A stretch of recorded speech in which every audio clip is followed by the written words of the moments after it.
asing lagi di telinga kita kalau netizen Malaysia selalu membandingkan antara skuad Harimau Malaya dan skuad Garuda. Tetapi mereka terlalu sering membanggakan sesuatu yang belum terjadi atau kejayaan di masa lalu. Contohnya saja soal pemain naturalisasi dan pelatih baru yang dipamerkan pada Indonesia. Tentu saja hal ini menjadi kekocakan tersendiri dalam dunia sepak bola di Nusantara. Karena orang Indonesia sudah tahu kalau hampir semua strategi diadopsi dari Indonesia. Tentunya sudah jelas hasilnya akan berbeda kualitas dengan yang orisinil. Hal ini pun membuat para senior penggawa bola di Malaysia geram, hingga mengejek netizen Malaysia yang terlalu berlebihan dalam membanggakan Harimau Malaya. Seperti orang ini halnya. Timnas Indonesia kena ayam dengan Malaysia. Revolusi Harimau Malaya sudah pun bermula. Baru-baru ni TMJ dah share dah dia punya plan untuk nak reveal balik FAM dan juga skuad Harimau Malaya. TMJ merupakan salah seorang individu utama dalam proses reveal Harimau Malaya. Paul Martin yang kurang perform tu akan digantikan dengan jurulatih yang lebih power. Anak buah Hanch Postecoglou, Peter Klamoski akan jadi ketua jurulatih Malaysia. Fan-fan Indonesia, dengar sini, Peter Klamoski akan bawa Malaysia pergi ke Piala Dunia. And bukan itu je, FAM telah melantik bekas ketua jurulatih Kedah iaitu Nafuzi Zain untuk melantik skuad bawah 23 Malaysia. So kalau korang nak tahu, Nafuzi Zain merupakan salah seorang jurulatih tempatan yang mempunyai karakter dan juga taktikal yang agak bagus. So peranan Nafuzi Zain dalam skuad under 23 tahun Malaysia adalah untuk membawa bakat-bakat muda masuk ke dalam skuad senior. Fan-fan Indonesia dan juga fan Malaysia, ini baru episod pertama Rebuild Malaysia. Hey, ada banyak lagi episod yang korang kena tengok. So make sure stay tune, okay? Memang bapak tak sabar aku nak tengok Malaysia jadi power balik. Lepas tu ayamkan tim-tim lain dekat Asia. Di satu sisi, para profesional bola Malaysia juga menyoroti perkembangan sepak bola Indonesia yang semakin gemilang di luar ekspektasi negara-negara Asia Tenggara. Pengamat bola Malaysia secara terbuka membahas kemajuan pesat timnas Indonesia setahun terakhir. Malaysia kaget sepak bola Indonesia mengalami lonjakan luar biasa, mulai dari pembinaan usia muda hingga strategi naturalisasi yang tepat sasaran. Tentunya hal ini membuat Malaysia merasa tertinggal jauh, dan baru-baru ini publik Malaysia kembali dibuat kaget setelah timnas Indonesia U17 sukses lolos ke Piala Dunia. Prestasi ini menjadi bukti bahwa Indonesia tidak hanya unggul di level senior, tapi juga kuat di level usia muda. Indonesia kini jadi panutan dan ancaman nyata di kawasan Asia Tenggara. Simak informasi selengkapnya sebagai berikut. Melayu, India, China menyebabkan pasukan kita kuat. Kita layak ke Olimpik 72, kita layak ke Olimpik 80. Kita boleh buat sebenarnya. Akhir-akhir ini kita tidak, orang kata, tidak menunjukkan bahawa kita ada kuasa, masih lagi kuasa bola sepak di Asia Tenggara. Seperti kecewa dan akhirnya kita mengambil jalan pintas, shortcut, menggunakan pemain naturalisasi dan juga warisan. Ini yang Indonesia sedang lakukan. Sebab Indonesia dia tak, sebenarnya dia istilah naturalisasi tu tak ada pada Indonesia. Dia sebenarnya pemain warisan. Dia mensyaratkan pemain yang mempunyai darah Indonesia. Dia bukan macam kita pemain import yang kita diberikan. Yalah, itu maksud saya itulah.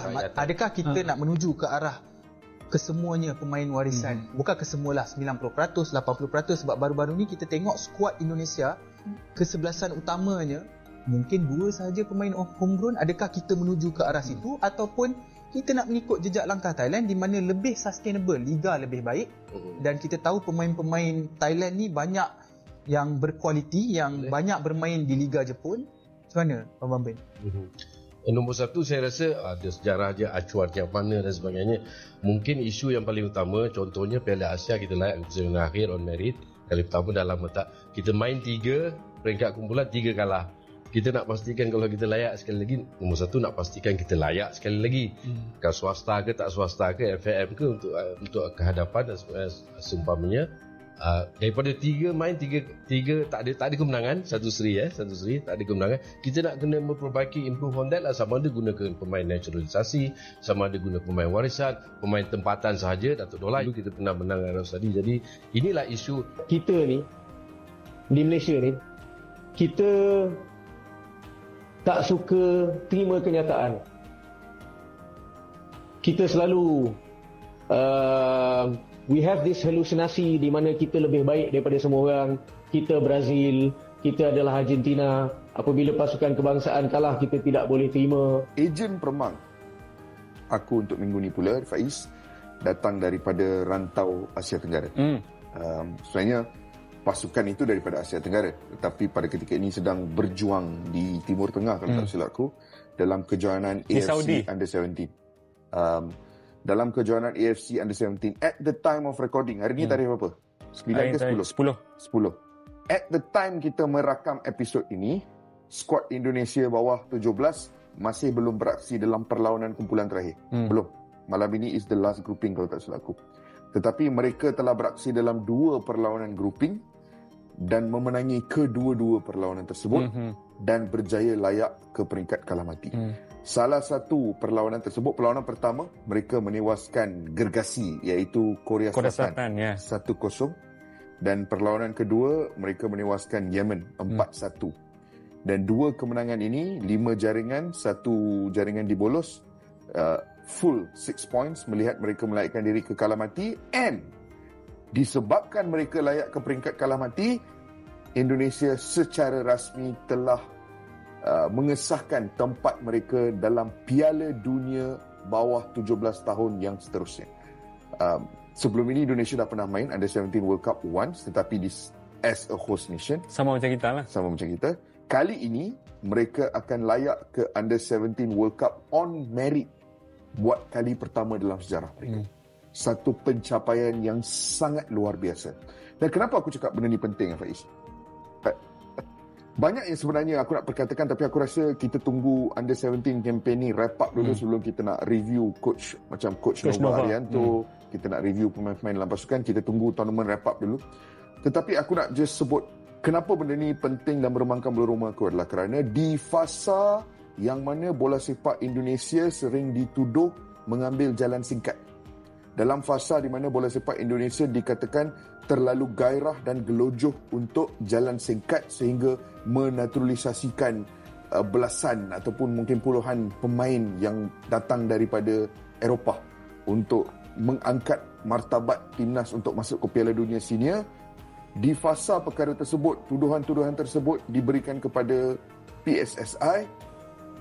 Kejayaan ini membuktikan bahawa ada perancangan dan juga perjalanan yang berlaku dalam direction dan angle yang berbeza.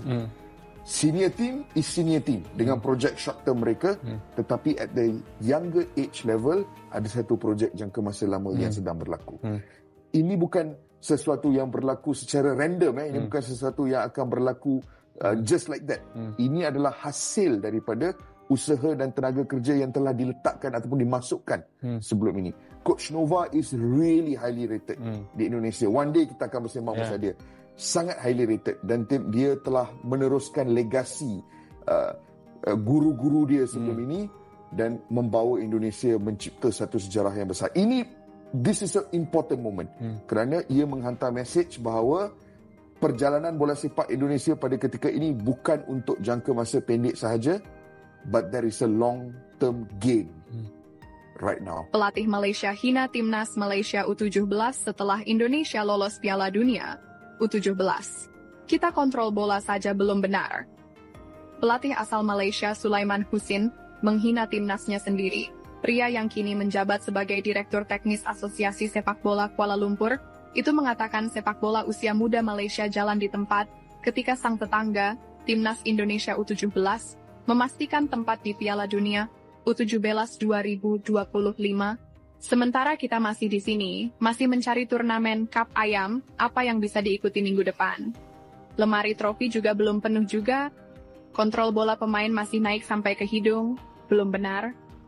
Tegas Sulaiman Husin di laman Facebooknya sambil menyertakan foto timnas Indonesia U17. Kau tengok macam mana Korea pulun ambil anak tempatan dia yang berkualiti, berkhidmat untuk negara dia. Siap bagi jawatan yang bersesuaian lagi tu. Hang Seo jadi ketua bahagian sokongan skuad kebangsaan. Si Taeyong ni pula uruskan bahagian kerjasama luar. Memang sesuai dah pun dengan mereka berdua ni. Tak lama lagi Kim Panggun pula kot yang akan menyusul. Kita pun sebenarnya patut buat benda yang sama lah. Biarkan pemain dan jurulatih bola sepak itu sendiri yang menguruskan persatuan-persatuan bola sepak ni. Sebab mereka lebih tahu tentang selok-belok sukan ni. Cari bekas-bekas pemain dan jurulatih ni dan manfaatkan mereka. Tapi janganlah sekadar mereka ni dijadikan duta atau bagi jawatan asal boleh je. Bagi jawatan yang bersesuaian dengan mereka dan biarkan mereka ada kebebasan merancang. Kita dah tak nak orang politik dan golongan yang tak tahu pasal bola sepak ni uruskan bola sepak kita. Kalau nak bagi juga, bagi mereka ni jawatan bahagian pemasaran dan cari sponsor ni semua. Baru sesuai dengan mereka. Setuju tak? Timnas Indonesia lolos ke Piala Dunia U17, pelatih Malaysia hina timnasnya sendiri. Jadi berita Indonesia lolos ke Piala Dunia U17 itu sudah menyebar kemana-mana sampai ke negeri jiran Malaysia. Nah, salah satu media olahraga terbesar di Malaysia, Makan Bola, itu mewawancarai pelatih timnas U17 Malaysia, Sulaiman Husin. Ditanya tuh di dalam wawancara, bagaimana pendapat pelatih terhadap kelolosan timnas Indonesia ke Piala Dunia dibandingkan dengan Malaysia yang Piala Asia ini aja nggak lolos. Sulaiman Husin menjawab, seperti inilah jawabannya ya. Kita masih di sini, tahan bola naik sampai ke hidung. Jadi kalau diucapkan dengan logat dan bahasa Melayu kurang lebih seperti ini. Piala Dunia konon, Piala Dunia konon, kita masih di sini, tahan bola sampai ke hidung. Ya, Sulaiman Husin menyampaikan hal itu bukan tanpa alasan ya. Sepertinya Malaysia memang hanya jago di Asia Tenggara. 2023, Malaysia itu lolos ke Piala Asia setelah dikualifikasi membantai timnas Indonesia 5-1. Tetapi di Piala Asia justru Malaysia terbantai oleh Yaman 4-0. Jadi sepertinya sangat sulit untuk Malaysia lolos ke Piala Dunia dari jalur kualifikasi. Karena mereka nahan bola masih sampai ke hidung. Salam, Di Mateo. Seperti itulah informasi dan beberapa cuplikan video yang dapat kami sajikan untuk Anda. Semoga bermanfaat dan menghibur. Terima kasih.